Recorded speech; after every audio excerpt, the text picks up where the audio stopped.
My name is Alexis Plazola, and I'm a member of the 2021 Global Health Honors Thesis Cohort at UCSD. My thesis is focused on the sex trafficking of women within the United States and how it is influenced by a patriarchal society. Sex trafficking is human trafficking with the purpose of sexual exploitation, and it is a multi-billion-dollar industry in the United States. It is estimated that almost 70% of all victims are women. In my thesis, I aim to address the question, why are women trafficked at such a high rate within the United States? The factors that I focused on were misogyny in the media, hypersexualization of minority groups, and the tolerance of sexual assault. Misogynistic views that have been standardized through the media have shifted the view from women as an individual to women as an object. The rise of commercial sex work, the porn industry, and trafficking has enforced the idea of sex as a product. The porn industry stimulates buying women, which teaches the concept of trafficking at an entry level that is readily available to individuals across the globe and of any age.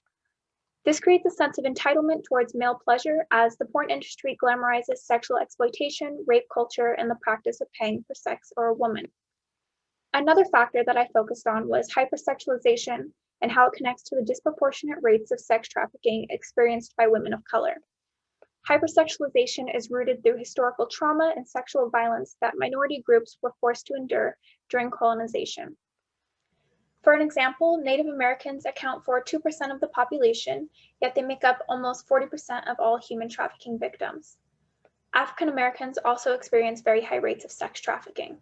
This can begin with the adultification of Black girls. Adultification is the practice of viewing young Black girls as more mature and sexualizing them from such a young age. The impact of the history of enslavement, rape, and abuse of Black women is long-lasting, and it continues to create the bias of Black women being an object or belonging to a man.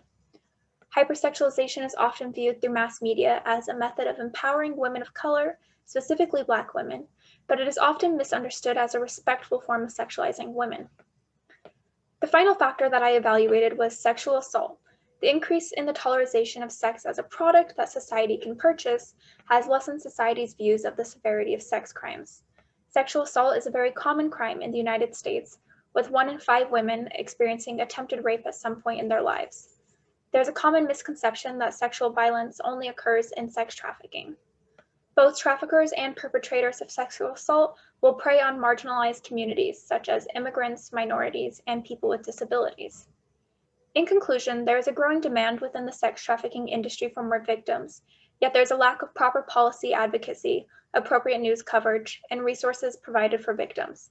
Without properly addressing the factors of the patriarchal society that enable sex trafficking to operate as a multi-billion-dollar industry, there will be no advancements for the justice and rights of women.